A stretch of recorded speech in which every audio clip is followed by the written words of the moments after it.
هەندێک جار بەهۆی ئەو کێشانەی لە نێوانیاندا بوو بە مانگ عودەی لەگەڵ قسەی نەدەکرد. زۆرینەی هاوڕێ نزیکەکانی ئەویان دەزانی. هەندێک جاریش قسەی نێوانیان دەگەیشت بە شەڕ. هەر کەسێکیش بەوەی بزانایە دایکیانی ئاگادار دەکردەوە، چونکە ئەو نێوەندگیری دەکرد بۆ ئەوەی کێشەکە گەورەتر نەبێت لە نێوانیان. ئەوەی بۆ قسەی گرنگ بوو ئەوە بوو ناکۆکیەکەیان نەگاتە لای باوکیان.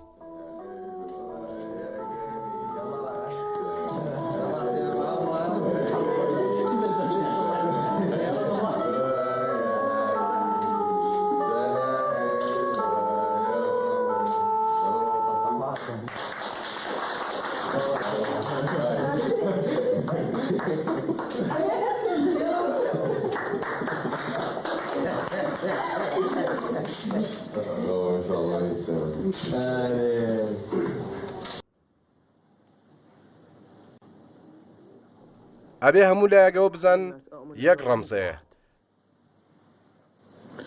نابێ بۆ هەموو مەجالێک ڕەمزێک هەبێت.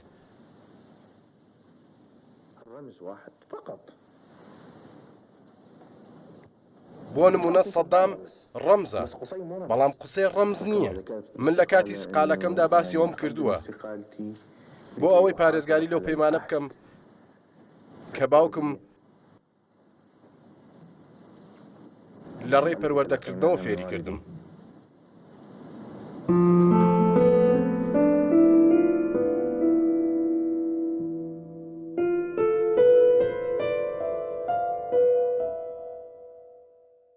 ئەو کاتەی قسەی کارێکی بە یەکێک بدایە یان دیارەکی پێ بەخشایە پێی دەوت من وەک باوکمم، ئێوەش وەک عودەی مەبن.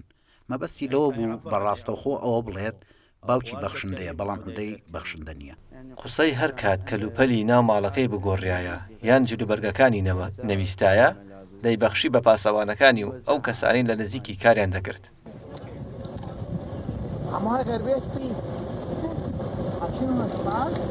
هذا 20 عمو غير سبيد يعني هاي ايش ولا زالت العبال هاي راسنا ثلاثة 20 نعم قوي هاي 20 عادية لا ما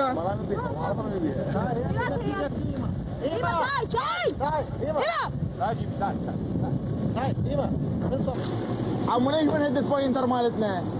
هي هذا بسيارة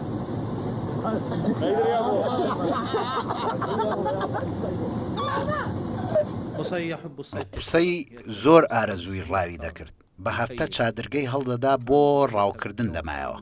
عودەی بۆ 2 ڕۆژ دەچوو بۆ لای و گەشتەکەی لێ تێک دەدا.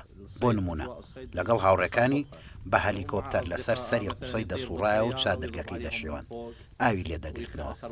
قسەی هەموو جارێک دەیگوت عودەی گەشتەکەمان دەشێوێنێت. يفتح عليهم المي ويفيض ويخليهم بالليل. يعني من هذه الممارسات اللي قصي يقول يعني إذا جانا عدى إلى الصيد يخربط علينا كل الفعاليات اللي عامليها. كان يحترم أخوه ولكن بنفس الوقت يضوج منه. قسەی ڕێزی لە براکەی ئەگرت و لە هەمان کاتیشدا لێی بێزار بوو. ئەگەر لە شوێنێک وایە ئەیوت ئۆتۆمبیلەکە دوور بخەنەوە بۆ ئەوەی عودەی نەیبینێت. قسەی پەیوەندی لەگەڵ براکەی لاواز بوو.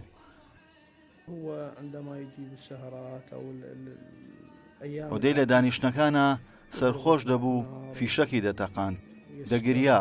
قسەی حەزی بەم ڕەفتارانە نەبوو، دەشترسا ئەم بابەتە بە باوشی بگاتەوە. هەر کاتێک لە هەر کۆبوونەوە و نان خواردن و دانیشتنێک بە یەکەوە بووینایە عودەی هەستایە بڕۆشتایە بۆ شوێنێک و دواتر بگەڕایەتەوە، ئەوە قسەی لەسەر کورسیەکەی هەڵدەسا وەک ڕێزێک بۆ براکەی. دوای ئەوەی عودەی دادەنیشت ئەویش دادەنیشتەوە. ئەم شتانە هەبوو لە نێوانیان. تەنانەت جارێک لە ئاهەنگێکدا من لەگەڵ قسەی بووم و دواتر عودەی هات. قسەی وتی ئۆ حکومەت هات، بەو مانایی کە چیتر ئاهەنگەکە لە دەستی ئەو دانامێنێت، بڕیارەکانی ئاهەنگەکە دەچێتە دەستی عودەیەوە. قسەی ئەگەر لەگەڵ کەسێکی پاڵاتر لەگەڵ خۆی قسەی بکردایە پێی دەوت گەورم، ئەگەر لەگەڵ کەسی پلەی خواردتر لە خۆی قسەی بکردایە پێی دەوت مامۆستا.